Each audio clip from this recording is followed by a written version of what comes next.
Let me start by giving you a tour of the user interface. FlairBuilder has three main views: the design canvas, a palette of wireframing components, and a view of your project pages. FlairBuilder comes with over 60 ready-to-use components for web and mobile applications.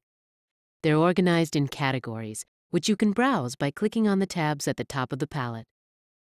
Or you can directly search for a particular component by pressing the / key and typing the name of the component you're looking for. To add a component to the wireframe, simply drag and drop it from the component palette. At the top of the palette, there's a set of tools that let you draw basic geometric shapes. They're useful when you need to build your own custom components.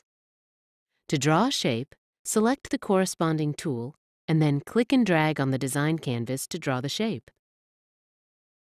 The design canvas is where you actually design the layout and content of your wireframes. Once you've added a component to the current page, you can start customizing its appearance and content. To select a component, just click it. To select multiple components, either hold the Shift key or drag a selection over the group of components you want to select. Do the same to add or remove components from the current selection. Some components have additional handles you can use to customize specific properties. For instance, the rectangle component lets you change the corner radius, and the data grid lets you change its row and header height, or the width of each column. Look for the little yellow handles after you select a component. Double-click a component to edit its textual content or data. Most of the components support a special syntax for text formatting. You can style text with bold, italic, or underline formatting. You can change its color, or you can insert links to other pages.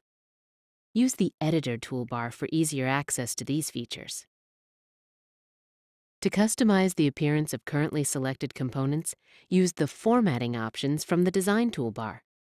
You can change the text styling, change the background color and transparency, and also modify the border color, width, or style. To organize the content on a page, you can group components together. To modify the content of a group of components, simply double-click it. FlairBuilder will dim down the surrounding elements and will let you edit only the contents of that group. You can tell you're editing the contents of a group because a breadcrumbs view appears in the top left corner of the design stage. As you go deeper into nested groups, the path will tell you exactly where you are. Pressing the Escape key will take you out of the current group. A FlairBuilder project has one or more pages. Pages can be arranged in a tree-like structure. This lets you easily define the sitemap of your project. To organize the pages, simply drag and drop each page to the position where you want it to be in the sitemap. To edit the properties of a page, double-click it in the Pages view, or click on the Settings button in the Views toolbar. The Page Settings pop-up lets you edit the name of the page. You can also choose a master for this page. The master will be displayed in the background of the current page.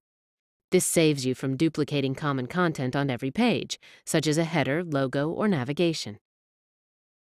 Further, you can change the size of the page. And if you want to, you can choose to display a CSS grid in the background to help you better lay out the content. Each page in the project can also have layers of content displayed on top. This is useful for prototyping pop-ups or modal windows. Layers can be added from the Layers view. You can add any number of layers to a page and stack them as you need.